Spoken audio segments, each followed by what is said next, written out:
Le défi du mois sans tabac arrive à sa fin. Peut-être que certains d'entre vous ont tenté l'aventure.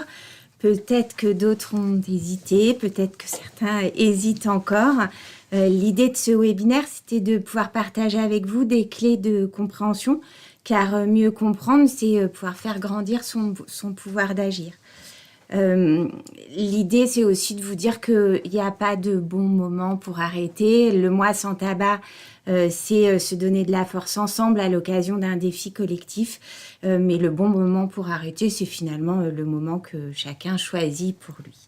La première question que je vais poser à Sophie est finalement, qu'est-ce qui à un moment ou à un autre nous donne envie, nous pousse à avoir envie d'arrêter notre consommation de tabac? Alors, quand on reçoit les patients en consultation de tabacologie, il y a pas mal de raisons qui poussent la porte du tabacologue. Et les principales raisons qui ressortent, c'est souvent « je me sens essoufflée »,« j'ai constaté que je tousse de plus en plus souvent ». Chez les gens autour de la quarantaine, certains nous disent « j'ai une perte de mes performances sportives », « j'ai envie de me libérer de cette dépendance »,« je n'ai plus de plaisir à fumer », j'ai un dégoût, mais malgré tout, je n'arrive pas à arrêter. Et puis, il y a ceux qui commencent à avoir des problèmes de santé, qui se disent il va peut-être falloir que je commence à faire quelque chose. Et puis, ça ressort un peu, mais peut-être un peu moins ces derniers temps, sur aussi l'aspect financier, mais ça reste quand même présent. Donc, bon, après, chacun trouve sa source de motivation et la raison pour laquelle il choisit de venir en consultation. Mais effectivement, c'est toujours le bon moment d'arrêter, de se lancer et allons-y. Alors après, effectivement, se lancer, c'est bien, mais il faut savoir comment se lancer. Se lancer tout seul, c'est pas toujours évident, sachant qu'il y a certaines petites choses à savoir pour entamer un sevrage tabac. À savoir que fumer, c'est quand même une forte addiction. Cette forte addiction est essentiellement liée à la nicotine, qui est le produit addictif au tabac, et que la nicotine a un potentiel qui est très fort parmi l'ensemble des substances psychoactives que l'on connaît, devant l'héroïne, devant l'alcool, devant la cocaïne. Et donc, c'est important d'identifier cette dépendance, et plus exactement cette dépendance. Donc, dans la dépendance au tabac, on distingue essentiellement 3 dépendances. La dépendance physique, qui est essentiellement liée aux besoins en nicotine. La dépendance comportementale, qui sera plutôt en lien avec les habitudes acquises avec le tabac tout au long de la vie, les automatismes. La dépendance psychologique, qui est plutôt en lien avec la gestion de ses émotions avec le tabac. Et puis, on peut retrouver un peu la dépendance sensorielle et identitaire, mais qui ne sont pas les dépendances les plus importantes. En tout cas, il est important d'identifier ces 3 dépendances, de les prendre en considération pour que le sevrage se passe le mieux possible. Peut-être pouvons-nous vous demander comment différencier nos besoins de nos envies? C'est souvent la grande question quand on parle de dépendance. Tout à fait, parce qu'on souvent dit « ah, j'ai envie... j'ai vraiment envie de fumer, je ne peux pas m'en empêcher ». Alors effectivement, on distingue ce qu'on appelle le besoin plutôt lié au besoin physique en nicotine. Ce besoin, c'est un besoin plutôt impérieux, c'est-à-dire quel que soit ce qu'on va faire, on a besoin d'aller chercher cette cigarette, et ça ne dépend pas, ce besoin ne dépend pas ni de la volonté, ni de la motivation. Donc là, il peut être intéressant de mettre en place un traitement pour se faire aider dans ce sevrage. Et puis, il y a les envies, mais les envies qui sont plutôt liées à l'aspect psycho-comportemental, plutôt liées à une situation, à un contexte, à une émotion, à une habitude. Et ces envies, en général, elles passent assez vite. Et il faut, après, quand on envisage le sevrage, essayer de repérer ces petits moments qui peuvent nous donner des envies et de trouver sa propre boîte à outils pour pouvoir changer ses habitudes, changer ses automatismes et rebondir pour rebondir sur ces envies qui pourraient apparaître. Qui dit dépendance physique, psychologique, comportementale, nous évoque tout de suite un syndrome de manque possible qui peut parfois faire peur. Est-ce que vous pouvez nous en dire 2 mots? Comment on le reconnaît? Est-ce qu'il est systématique? Alors effectivement, il peut y avoir un syndrome de manque, pas toujours présent, mais la plupart du temps, il est quand même présent chez les personnes qui ont une dépendance physique relativement importante. Et elle se manifeste, alors Ça va dépendre des gens, mais ça peut se manifester par une envie forte de fumer, par une irritabilité qui n'a pas vu dans son entourage quelqu'un arrêter de fumer et être impossible. Un appétit qui est majoré, des sensations de fringales qui vont apparaître dans la journée, une insomnie, une constipation qu'on va voir souvent dans les 4 premières semaines qui suivent l'arrêt. Et puis, si on est un peu déjà fragile psychologiquement, il faut faire attention parce qu'il peut y avoir une petite déprime qui peut s'installer. Donc, c'est pas grave en soi, il faut juste les reconnaître et savoir qu'on peut agir sur ces symptômes de manque en utilisant une substitution nicotinique. Substitution nicotinique, bien sûr, qui sera adaptée à chacun et qui permettra de faire en sorte que le sevrage sera plus confortable. À savoir que quand on met en place des patchs à base de nicotine, souvent, dans l'inconscient collectif, on nous dit souvent un patch, oui, mais j'ai peur d'être dépendant au patch. Alors, rassurez-vous, quand on met en place un patch à base de nicotine, il n'y a pas de risque de dépendance. Alors, pourquoi est-ce qu'il n'y a pas de risque de dépendance quand on met en place un patch? Alors, pour cela, il faut comparer ce qui se passe quand on fume et ce qui se passe quand on met un patch. Quand on fume une cigarette, on pourra parler des autres types de tabac tout à l'heure, mais quand on fume, en fait, à chaque fois qu'on tire sur une cigarette, on se fait des shoots nicotiniques. C'est-à-dire qu'entre le moment où on inhale la fumée du tabac et au moment où la nicotine qui passe par la fumée du tabac va arriver au cerveau, il va s'écouler entre, on va dire, une dizaine de secondes. C'est-à-dire qu'à chaque fois, on se fait des shoots nicotiniques. Et ce sont ces shoots qui vont stimuler en permanence la zone de récompense au niveau du cerveau, où se trouvent ces récepteurs. Et ce sont ces shoots qui vont entretenir la dépendance. À l'inverse, quand on met en place un patch, on vous a noté le temps, mais c'est en fait un patch nicotinique, le patch va apporter de la nicotine et exclusivement de la nicotine. Et cette nicotine va se diffuser de façon lente et veineuse. Donc, ça ne va pas du tout entretenir la dépendance au tabac. Et bien sûr, il n'y a pas non plus de risque pour la santé à utiliser un patch nicotinique. Alors, quelle pertinence pour utiliser les substituts et notamment les patchs? Comment ça fonctionne exactement? En fait, il y a 2 objectifs quand on met en place un patch. Pour cela, il faut comparer ce qui se passe dans un cerveau de quelqu'un qui ne fume pas et dans un cerveau de quelqu'un qui fume. Quand on ne fume pas, quand on n'a jamais été fumeur, on n'a pas de récepteurs ou quasiment pas de récepteurs nicotiniques dans notre cerveau.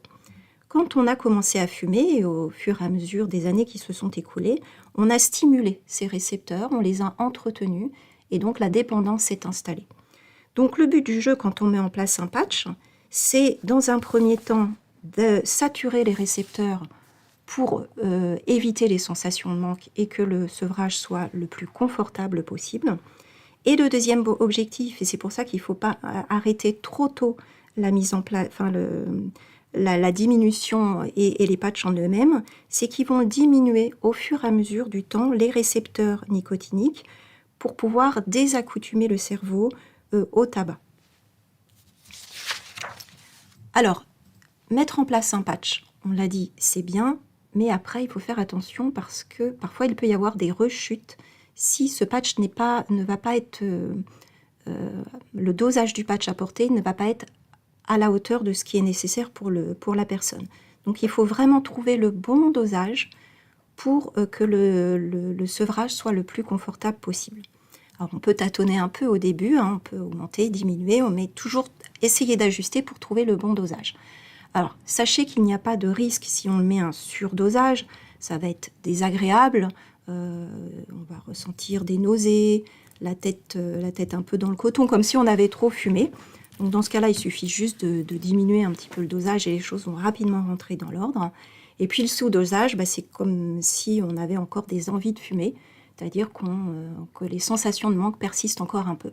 Donc c'est vraiment très important de trouver le juste dosage pour que déjà on puisse apporter la substitution adéquate à la personne.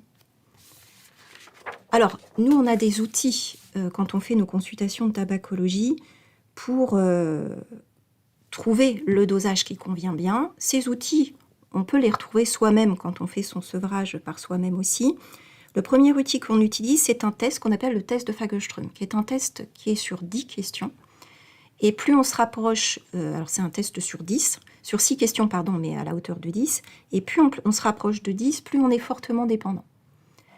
Donc si le test a un résultat en dessous de 4, on ne va pas forcément proposer un patch, on va plutôt partir sur une substitution orale. A l'inverse, si le score est supérieur à 4, le patch peut être indiqué et pourquoi pas y associer une forme orale. Alors ça c'est très important. Il y a une autre chose qu'il faut aussi avoir à l'esprit, c'est que quand on fume, en tabacologie, il faut toujours raisonner par rapport à une cigarette, dite cigarette manufacturée.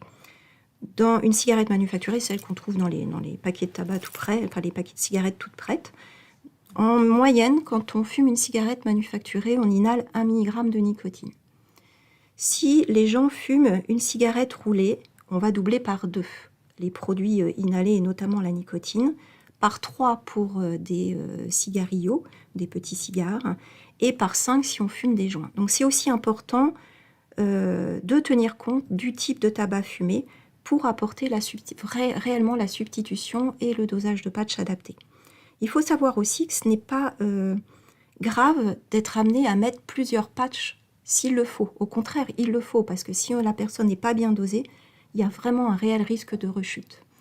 Alors après, c'est vrai que quand on va mettre plusieurs patchs en place, là peut-être que ça vaut le coup quand même d'aller consulter un tabacologue pour être bien conseillé et bien renseigné. En tout cas, la substitution, ça doit être au cas par cas, parce qu'il n'y a pas 2 fumeurs pareils.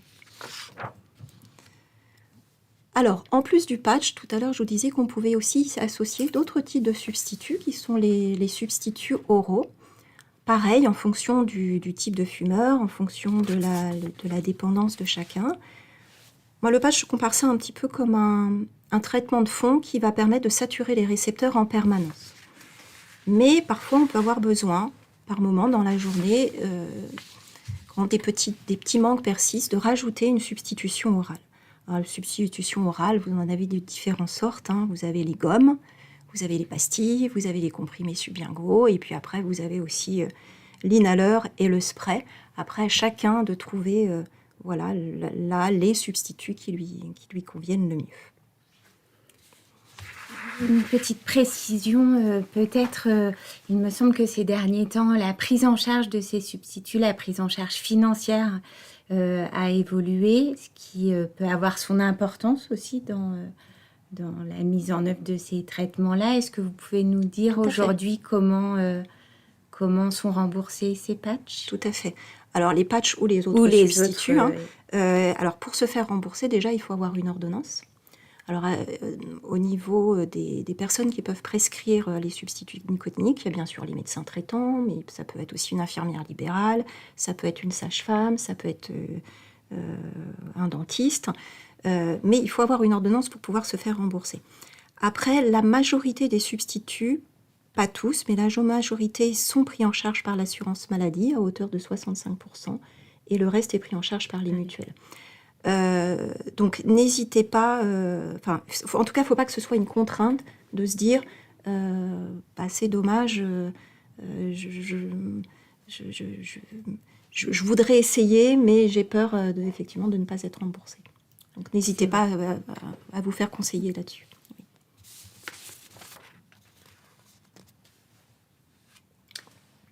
Des conseils pratico-pratiques par rapport à ces traitements? Oui, alors des petites astuces qui sont importantes parce que ça peut même parfois engendrer aussi des risques de rechute.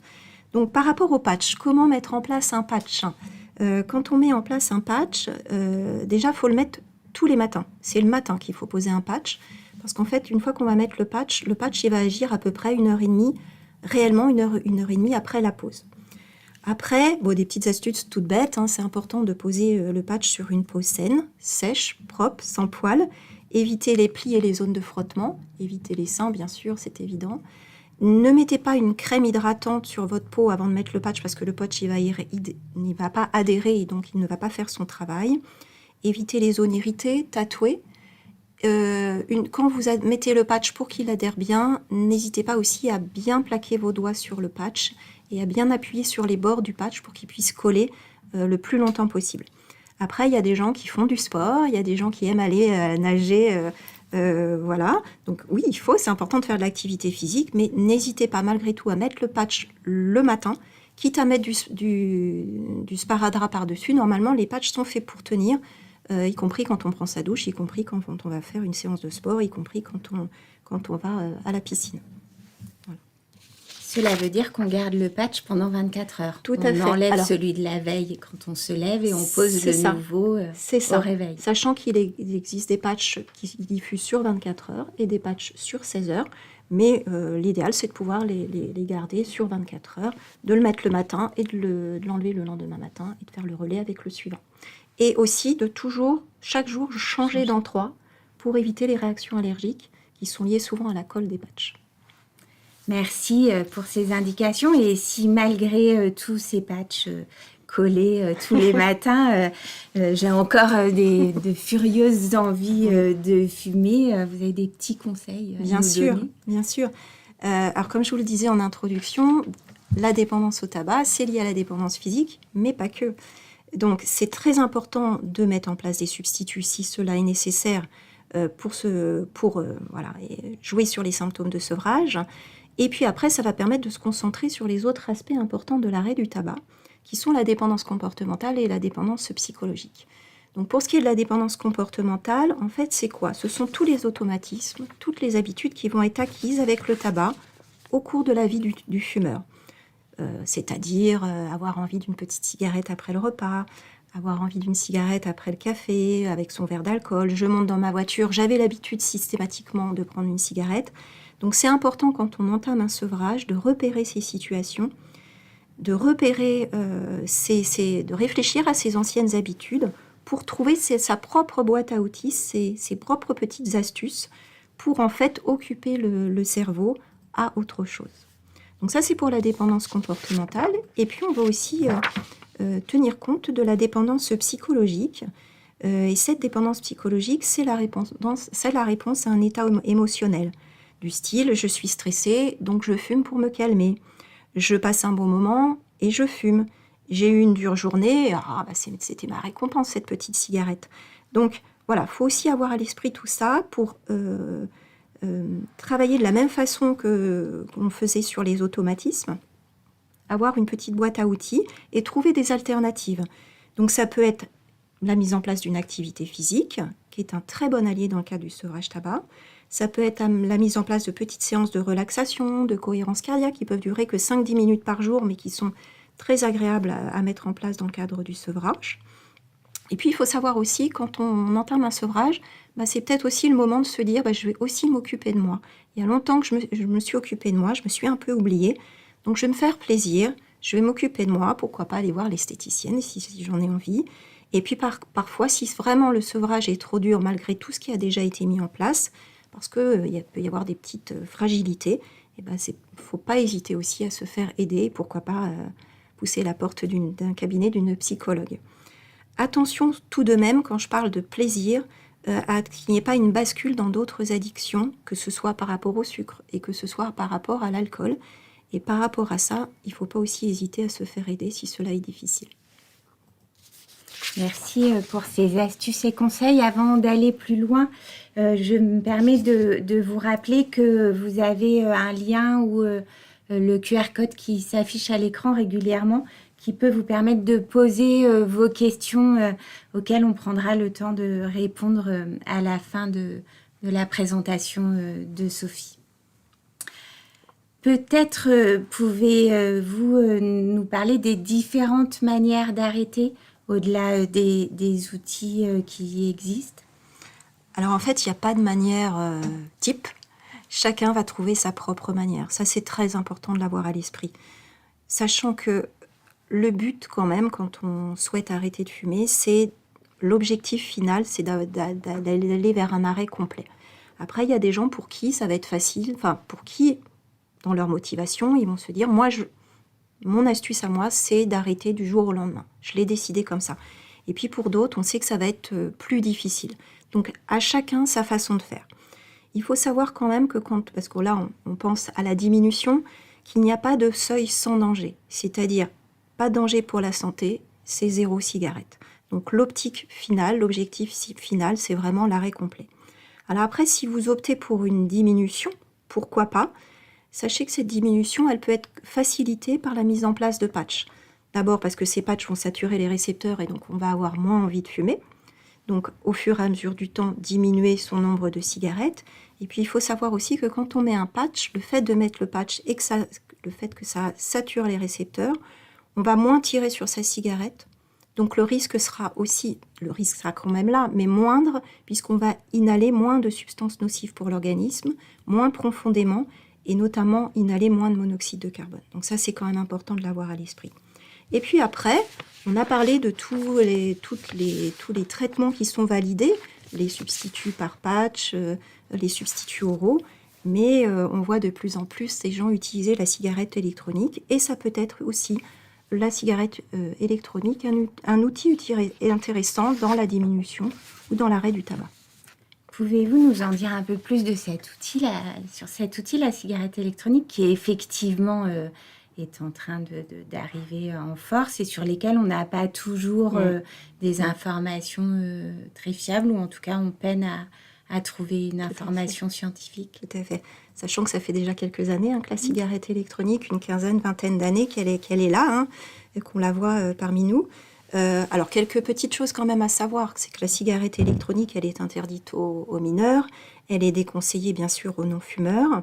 Alors, nous, dans les consultations de tabacologie, on ne va pas forcément la conseiller en première intention, on va d'abord passer par les traitements qui sont validés, mais elle peut faire partie de ce qu'on appelle l'arsenal thérapeutique. Je vous rappelle que la cigarette électronique, ce n'est pas un médicament, elle n'est pas vendue en pharmacie, mais elle peut être utile. Alors, la cigarette électronique peut être utile dans le sens où elle peut aider, et l'objectif, c'est l'arrêt total du tabac. Quand on fume, ce qui est dangereux, c'est tous les produits qu'on inhale liés à la combustion. Il y en a 4000 dans la fumée du tabac, et il y a notamment le monoxyde de carbone. Quand on utilise la cigarette électronique, il n'y a pas de combustion, donc on ne va pas inhaler de monoxyde de carbone, et ça, c'est un élément important. Après, dans la cigarette électronique, il y a ceux qui vont vouloir utiliser avec de la nicotine ou sans nicotine. Les dosages vont être variables. Ne pas hésiter à se faire conseiller pour mettre dans sa cigarette électronique le dosage adapté en fonction de ses besoins. La cigarette électronique peut donc être un outil à utiliser de façon limitée, c'est-à-dire qu'il faut peut-être penser à se dire, voilà, je vais me fixer des objectifs, et l'objectif final, c'est l'arrêt définitif. La cigarette électronique entretient quand même la gestuelle, attention. Et puis, il y a toujours un risque de retour vers le tabac. Mais voilà, la cigarette électronique peut être un outil, surtout dans le cadre de la réduction des risques. Ça, c'est très important de le savoir. Tout à fait. Vous nous avez apporté plein d'informations, des explications sur les outils. Très souvent, quand on se questionne sur cette envie de passer à l'acte du côté de l'arrêt du tabac, on peut être envahi de crainte, d'avoir peur de grossir. Vous disiez d'avoir peur de déplacer une dépendance, de ne pas réussir à gérer la diminution des patchs. Enfin, plein de questions comme ça peuvent venir freiner notre passage à l'acte. Est-ce que vous pouvez nous parler des principales idées reçues que vous croisez dans le cadre de votre pratique? Ce qui ressort le plus souvent dans nos consultations, et des fois qui d'ailleurs peuvent mettre un frein à l'arrêt du tabac. Bon, une des principales idées reçues qui ressort, c'est « j'arrête de fumer, je vais grossir ». Alors, je vous rassure, à l'arrêt du tabac, on ne va pas systématiquement grossir. Il faut entendre que quand on ne fume pas, physiologiquement, par rapport à si on fumait, on pèse à peu près 2 à 3 kilos de plus. Donc, il est possible qu'on rattrape physiologiquement ce poids qu'on aurait eu si on n'avait pas fumé. Après, quand on entame un sevrage, si on est bien encadré, si on fait attention à son alimentation, si on met en place une activité physique, je pense que déjà les gens vont stabiliser, voire même ils vont pouvoir perdre du poids. Donc non, faut pas que ce soit une crainte, ça. Alors après, on entend aussi « je ne risque rien car je ne fume pas beaucoup ». Et bien comme je vous le disais tout à l'heure, il n'y a pas de risque zéro. Je risque d'être dépendant à un patch. Non, il n'y a pas de risque de dépendance à un patch puisque c'est une diffusion lente et veineuse de la nicotine.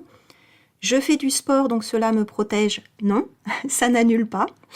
Je suis trop vieux pour arrêter de fumer. Faux, au contraire, c'est toujours intéressant, quel que soit l'âge, d'arrêter de fumer. Il y aura toujours des bénéfices. Et d'ailleurs, des bénéfices très rapides à l'arrêt du tabac. Dans les 20 minutes qui suivent la dernière cigarette, il y a déjà des bénéfices à l'arrêt du tabac. Alors, on va aussi penser au petit côté positif quand même à l'arrêt du tabac. Ma peau sera plus belle si j'arrête de fumer. Oui, parce qu'il y a une meilleure oxygénation de nos tissus et notamment de notre peau. Notre corps se débarrasse du monoxyde de carbone en 24 heures. Effectivement, à l'arrêt du tabac, il y a des produits qui sont très vite éliminés par l'organisme, comme la nicotine, comme le monoxyde de carbone. Et par l'élimination rapide de ces produits, il va y avoir des bénéfices rapides pour notre santé. Et puis, pour les jeunes fumeurs qui ont envie d'avoir un bébé, sachez que l'arrêt du tabac améliore sa fertilité. Merci pour toutes ces bonnes nouvelles. Avant d'aller un peu plus loin, pouvez-vous nous dire 2 mots de votre activité au centre Bois-Gibert dans lequel vous exercez ? Alors, j'exerce dans le centre de réadaptation cardiovasculaire de Bois-Gibert où nous accueillons des patients atteints de maladies cardiovasculaires. Tous les gens qui en ont le besoin sont reçus systématiquement au moins une fois en consultation lors de leur séjour, mais ils peuvent être vus à 2 fois, plusieurs fois si c'est nécessaire. Donc on va vraiment essayer de leur apporter une prise en charge optimale, d'autant plus que notre centre est un hôpital sans tabac. Donc nous proposons des consultations de tabacologie pour l'ensemble des patients hospitalisés qui sont en hospitalisation complète ou en hospitalisation de jour. Par contre, actuellement, nous ne proposons pas de consultation de suivi. C'est à l'étude. Et on sait bien quand on commence un sevrage, puisque nos patients en général restent dans l'établissement en 3 à 4 semaines, le sevrage il va se poursuivre sur plusieurs mois après. Donc on les oriente vers d'autres structures, soit des cabinets de ville, soit l'hôpital, ou des structures adaptées pour qu'ils puissent continuer à avoir une prise en charge et que leur sevrage se passe bien. Et puis pour nos collaborateurs, alors actuellement, il y a eu à un moment donné des consultations que nous proposions au centre Bois-Gibert. Actuellement, il n'y en a plus, mais nous sommes en plein travail sur le projet d'établissement, donc c'est en réflexion. Peut-être qu'un jour, ça reviendra. Peut-être préciser où se trouve le centre Bois-Gibert ? Oui, bien sûr. Alors, le centre Bois-Gibert se trouve sur la commune de Ballans-Miré, qui est une commune qui se trouve pas très loin de Tours. Et une question, est-ce que Bois-Gibert a des consultations de prévention des maladies cardiovasculaires ou est-ce qu'on n'y va que quand on a déjà eu un incident cardiaque et qu'on est orienté par l'hôpital ou son médecin ? Alors, effectivement, nous avons aussi d'autres missions à Bois-Gibert et nous avons actuellement 2 journées de prévention où nous accueillons des patients qu'on appelle en prévention primaire, c'est-à-dire des personnes comme vous et moi, qui n'ont pas de maladie dite artérielle avérée, mais qui peuvent avoir des facteurs de risque cardiovasculaires. Donc oui, si ça vous intéresse, n'hésitez pas à en parler à votre médecin traitant pour en faire la demande et pourquoi pas venir faire ce check-up cardiovasculaire en quelque sorte. Merci pour ces précisions.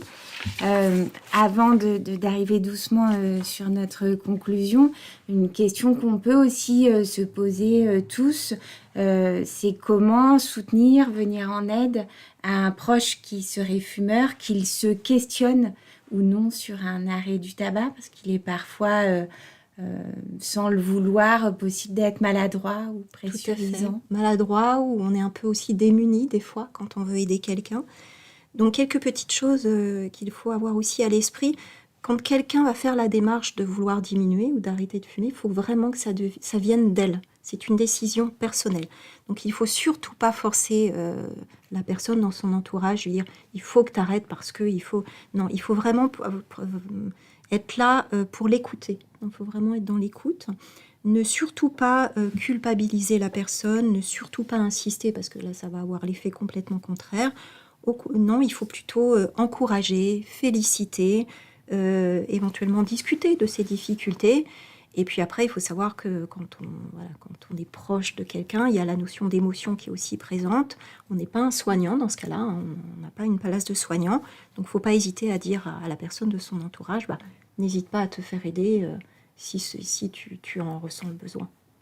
Et justement, n'hésite pas à te faire aider, mais où peut-on aller? Vers qui pouvons-nous nous tourner? Quelles sont les aides sur notre territoire qu'on peut aller solliciter? Alors, il y a des aides. Alors, peut-être l'aide la plus... Là où les gens peuvent... La première aide, je dirais, vers qui on peut se tourner, c'est son médecin traitant. Parce qu'en général, il nous connaît, c'est notre médecin référent. Même s'il n'est pas tabacologue, les médecins traitants sont à même de donner quand même de bons conseils, d'orienter aussi vers les structures adaptées. Et puis le médecin traitant va pouvoir déjà commencer à faire ce qu'on appelle le conseil minimal, échanger, et pourquoi pas faire une prescription de substitut nicotinique si la personne a vraiment envie de se lancer. Et puis après, on peut demander des conseils auprès de son pharmacien, auprès de son infirmière, auprès de sa sage-femme, auprès de son dentiste. Et puis après, aller plutôt vers des structures qui sont plus spécialisées, c'est-à-dire vers des consultations de tabacologie, donc pourquoi pas des médecins de ville, pourquoi pas aller se tourner aussi vers l'hôpital, ce qu'on appelle l'UCT, qui sont des unités de coordination en tabacologie. Et puis après, il faut penser aussi à Tabac Info Service, qui est facile d'accès, c'est le 3989, qui est un service gratuit, et puis qui n'a, bien sûr, il y a l'absence du regard de l'autre, il y a toujours une approche personnalisée, une empathie, et ça c'est, voilà. N'hésitez pas aussi à se tourner vers cela. Peut-être une petite précision sur Tabac Info Service. Des fois, on rencontre des gens qui pensent que Tabac Info Service n'est accessible que pendant le mois sans tabac, alors qu'en fait, c'est un service qui fonctionne toute l'année. Tout au long de l'année. Voilà, de manière anonyme et gratuite. Tout à fait. Voilà, donc il ne faut pas avec un suivi derrière de tabacologue. La personne aura un tabacologue au bout du fil. Tout à fait. Et on peut être réinsister à nouveau sur la place des pharmaciens d'officine aussi. Alors, les pharmaciens peuvent être de très bons conseils. Parce que c'est pas toujours évident d'avoir un rendez-vous tout de suite avec un tabacologue, mais les pharmaciens, oui, peuvent aussi être de très bons conseils sur la mise en place des substituts, quel type de substituts. Alors après, dans les officines de ville, il y a un choix important de substituts, que ce soit les patchs, les substituts oraux. Chacun peut trouver vraiment ce qui lui convient. Donc n'hésitez pas, oui, à demander conseil aussi auprès de votre pharmacien. Alors, à l'occasion du mois sans tabac, nos pharmacies mutualistes avaient mis en place différentes propositions du côté justement de la mise en avant des aides, la proposition de rencontre avec une naturopathe. Voilà, il ne faut pas hésiter dans nos pharmacies à aller rencontrer des professionnels qui ont fait le choix de spécifiquement se former et être disponibles sur ces questions d'arrêt du tabac. Et c'est vrai qu'aujourd'hui, de plus en plus de pharmaciens sont formés à cette première approche, à cette première induction de la substitution. Donc c'est une ressource parfois pour certains plus facile que d'aller en parler, même des fois à son médecin généraliste, à qui on avait peut-être dit il y a longtemps qu'on ne fumait pas et qui ça peut être difficile d'aller dire aujourd'hui. Oui, mais je pense qu'il ne faut pas quand même avoir peur d'en parler à son médecin parce qu'il est là aussi, il est aussi là pour aider, pour donner les premiers outils. Et après, si vraiment c'est difficile, effectivement, il faut se tourner vers un tabacologue, parce que le tabacologue, autant le médecin généraliste, il va être là un quart d'heure de consultation, un tabacologue, il va vraiment prendre le temps. Et puis c'est une histoire de vie personnelle, le tabagisme, donc ça fait ressurgir des choses vraiment intimes. Et donc là, il faut le temps de discuter sur la substitution, mais pas que. Merci Sophie pour toutes ces précisions. Quelques petites questions. Une technique ou une aide qu'on n'a pas forcément évoquée, qui est l'hypnose. Est-ce que l'hypnose est efficace dans le cadre de l'arrêt du tabac? Est-ce que avez-vous un retour à nous faire sur l'hypnose? Alors, l'hypnose peut être un outil supplémentaire, mais c'est pas l'hypnose, comme toutes ces méthodes dites douces, en fait, parallèles, n'ont pas fait leur preuve au niveau scientifique, que grâce à ça, on allait réussir à s'arrêter de fumer. Ça peut être un plus, mais voilà, il vaut mieux partir déjà dans une évaluation, l'utilisation des substituts. Ça peut être un plus, mais ça ne fera pas tout. Merci. Une autre question, c'est comment convaincre, faire en sorte que les jeunes ne commencent pas à consommer? Alors, c'est difficile ça par rapport aux jeunes, parce que c'est vrai que l'idéal, ça serait jamais la première cigarette pour ne pas tomber dans la dépendance. Alors, j'ai lu dernièrement des articles qui disaient que là, dans la population des jeunes, il y avait de moins en moins de jeunes qui rentraient dans le tabagisme, en tout cas dans la tranche d'âge des adolescents. Il y a des actions de prévention qui sont faites dans les collèges. Je pense que c'est à ce moment-là que c'est intéressant de pouvoir échanger avec les jeunes, parler surtout de la notion de liberté, d'ouvrir ce dialogue-là avec eux, pour ne pas tomber dans cette addiction qui les prend au piège en fait. Oui, et puis vous nous disiez dès le début de votre intervention, vous nous expliquiez avec le dessin du cerveau combien ça venait satisfaire notre zone du plaisir. À plusieurs reprises, vous êtes revenu sur combien le tabac participe aussi à la gestion de nos émotions quand on n'est pas tout à fait outillé pour les reconnaître et pour savoir comment les gérer. Et pour ma part et de ma place, moi, de professionnelle de la prévention, je pense que pour les plus jeunes, la réponse, elle réside là. C'est comment les aider à avoir une estime d'eux-mêmes à peu près bonne, à savoir reconnaître leurs émotions et les gérer, savoir gérer mon stress, savoir gérer mon angoisse, trouver ma place dans un groupe, développer un esprit critique, être capable de contre-argumenter, maintenir un non, savoir l'exprimer. C'est toutes ces choses-là qui vont permettre de faire prévention d'une entrée dans le tabagisme, mais plus largement de faire en sorte que les conduites à risque et les conduites d'essai nécessaires à l'adolescence se fassent sans s'inscrire dans quelque chose de pathologique ou avec des dommages. Après, les infirmières scolaires aussi peuvent être une aide auprès des ados. Tout à fait, ce sont des sacrées ressources. Elles existent encore, profitons-en.